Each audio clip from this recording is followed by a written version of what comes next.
Watch out for podcasting workshops at the Crane co-working space. But first, choosing a podcast format.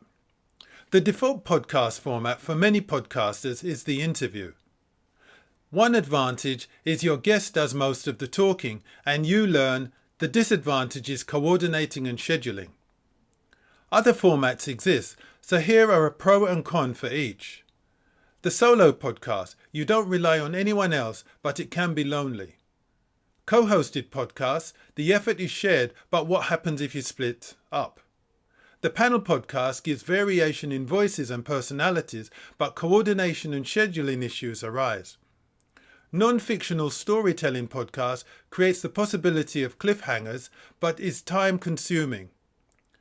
Podcast theatre is more creative, but competes with storytelling on radio, TV, and the movies, etc. Repurposed content is quick, cheap, and easy to produce, but missing visual cues may cause listener confusion. Finally, a format that combines some or all of the previous elements.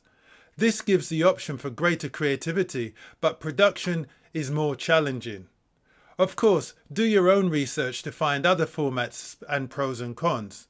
However, don't forget, you can always change the format or start a new podcast if it's not working for any reason, but keep podcasting.